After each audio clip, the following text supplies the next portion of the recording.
Well, hello. Today is another episode of the 12 Days of Christmas Charity.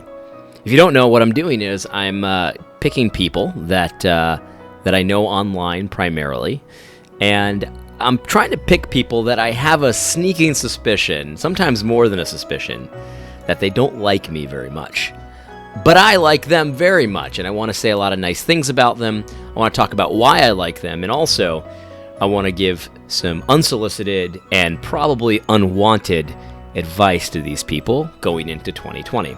I think these people have a lot to offer the church, and though they might have things about them that I don't like, in general, I do like them very much. And I think that today, just like the last episode, one of these people is not going to surprise you very much, and the other probably will. So the first one today is Todd Pruitt. Todd Pruitt. Now, I could be very wrong. I get the suspicion that he doesn't like me, but he might like me, actually. There's some mixed feelings, I think, potentially with Todd Pruitt. I've never spoken to him directly, but just based on our online interaction, I think that there are definitely some things about me that he doesn't like.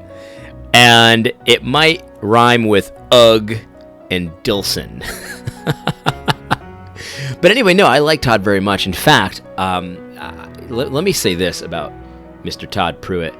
I think, and listen, I know this is debatable. I get it. I think that Todd Pruitt has displayed tremendous courage in the last year or so. Tremendous.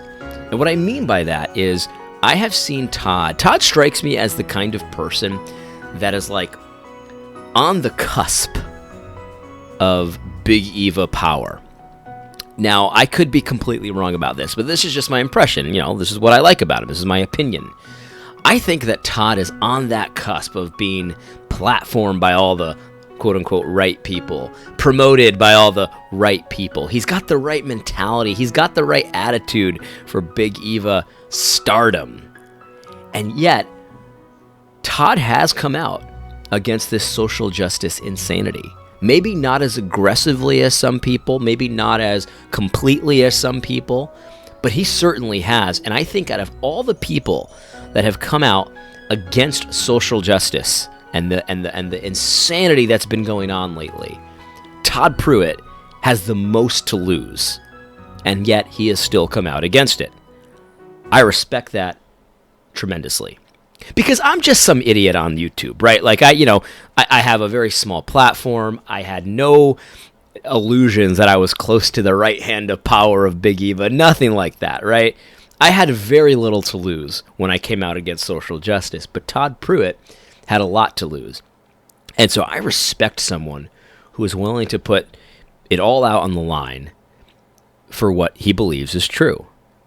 Highly respect it. Todd, my hats go off to you, and I pray for you because I know that this is a challenging time for a lot of people like you, and there might be others that have come out against social justice that have a lot to lose as well. In fact, I have a few in my mind that I'm thinking of, but out of all of the people, I think that you certainly risk the most every single time you retweet something against social justice or say something about social justice or whatever.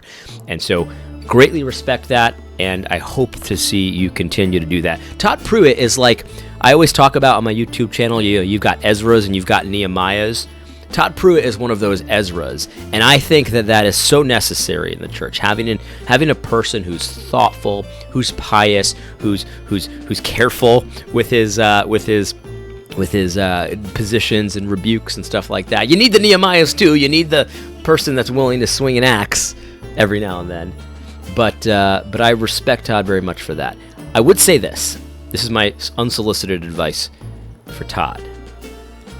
Todd, I think that you should probably interact more on the Doug Wilson topic with the people that you're criticizing. Because, like, at the end of the day, I think there was an interaction a few weeks ago, and I can't remember if it was with me or with my brother, where you basically said, well, I would never debate or invite him on the Mortification of Spin because I don't trust him, and I don't want to platform him. I don't want people to, he's dangerous. And I'm like, cool, if he's all of those things, then that's the exact reason to platform him, so that you can make it clear to everybody the differences between you and Doug. I think that would be so helpful. It would be helpful for me, Todd. Let me just speak for myself. I don't think I'm alone in saying it would be great to get a guy like you and a guy like Doug Wilson in the same room, or not even in the same room if you don't want to be in the presence of such pure evil, but like on the same podcast, interacting and talking, and that way he can't get away with what I know you guys like to say. He's weaselly with his words, but he wouldn't be able to get away with it if you could just say, stop right there. But you see what I'm saying? That interaction would be so beneficial to the church. And the fact that you refuse to do it is so I think it's telling, to be perfectly honest with you, Todd. But I think that it would be very beneficial to the church to do it. And listen to the thing, you don't have to debate anyone you don't want to debate. Like, there's people that I wouldn't debate. But those people aren't those that I criticize a lot. And you criticize Doug Wilson and his positions a lot. And so you don't owe him anything. But if you're going to do that, it would stand to reason to have some more courage of your convictions and talk to him. I think it just stands to reason. I think the body of Christ would benefit greatly from it. I think there would be a lot more clarity than there currently is. And that's my advice for you. You can be an Ezra. But at the same time, if you're going to criticize someone, you probably should at least be willing to talk directly with them, to have an interaction with them directly, to debate them directly. Because, like, I'll give you an example. Like there's someone I wouldn't really care to debate. Joel McDermott. I wouldn't care to debate him. If he ever said, "Hey, come on my show, I want to debate you on social justice," I'd probably say no. But I don't talk about him ever. You know what I mean? Like, if I was talking about him ever, and then he said, "Let's debate," and I said no, I'd look like a coward. Now, you might say, that's weird, because I just said that you were courageous, and I do think you're courageous. So I really want to encourage you. I don't think you're a coward. There's got to be something else going on as to why you won't talk to Doug Wilson. I think you should. And I think the body of Christ would be benefited through that. Let's move on to the next person. This one might surprise you.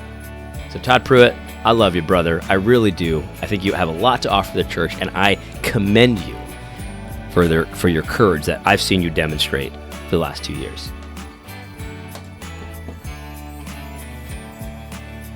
Surprise. I'm not joking. I like R. Scott Clark. I do. And it's the same kind of respect that I have for R. Scott Clark that I do for Brad Mason, is that the dude's got zeal. He's got zeal. I like that. I like that in a man. There are things about R. Scott Clark I do not like. I think that's obvious. Now, here's the thing about this, too. I don't even know if R. Scott Clark knows who I am. So this might be, I might be breaking my own rules here, because I'm supposed to be picking people that I think don't like me. And I really don't know if R. Scott Clark even knows who I am. But if he did know who I was, he wouldn't like me, because I caught the cooties. You know, I caught that Federal Vision cooties. Let me give you some ammo, R. Scott Clark. I attended a Federal Vision church for less than a year, but more than 6 months. And I'm talking legitimate Federal Vision. Like the guy who pastors this church is like black coffee Federal Vision. I do not endorse the Federal Vision. I debated with this guy before about the Federal Vision. I said, it's confusing. I don't understand it. I don't think it's helpful in the way you think it's helpful. So that's a little bit about me. I don't endorse the Federal Vision. I still don't. I think it's wacky. I think it's an error. Yet, I still like Doug Wilson. I'm still connected to his empire, so to speak. So I don't think if he did know who I was, he wouldn't like me very much. But I like him. And why do I like him? Well, number one, he's got zeal. There's no question about that. He is zealous for what he thinks is the truth. I also think that I kind of like the snark. I'm a snarky guy online a little bit, so I kind of respect that as well. There are things about him I don't like, and I don't think he does very well. But that doesn't mean I have to dislike the person, right? Doesn't mean I have to dislike the person. Here's my advice for R. Scott Clark. It's actually similar advice to what I have for Todd Pruitt. If you really care about the body of Christ, R. Scott Clark, and I think you do, if you're going to criticize these men all the time like you do, all the time, I don't think you owe them anything, But I think you owe the body of Christ, like, let's interact here. Because again, I know you're one of these that says that Doug Wilson's weaselly, and sometimes he'll say something that's true, and then sometimes he'll contradict it and stuff like that. And if that's really going on, the one way to really hold his feet to the fire would be to talk to him. And I know for a fact that he's offered to talk to you. Let's do a debate. Let's do a podcast. Let's do whatever. You know what I mean? Like, I don't know exactly the context he offered to do this, but I know he's done it. And you've refused. And I know you don't strike me as a coward, R. Scott Clark. You strike me as a very courageous kind of guy. And I'm telling you, that I'm one of these that would be so blessed by this, to see someone willing to talk to him and say, Doug, this is where you're wrong. And hear Doug, how he responds. And then to hear you say, no, because you've said this. Tell me how this fits with this. And that would be so helpful for so many people. For so many people. But you won't do it. And I just have to ask why. That's my advice for you. Like do that. That would be so helpful to me. I know I am not alone. I know I am not alone. Okay, so let me just say that. I've got one more piece of advice for you. Find your chill. You need a chill. I know you have a little chill. You know, you have a little chill, and that's good. It's good to have a little chill. But man, everyone sees the vendetta that you have on your shoulders here. I don't know where it comes from, but you've got a vendetta. And that's a burden, man. You need to find your chill sometimes. You really do.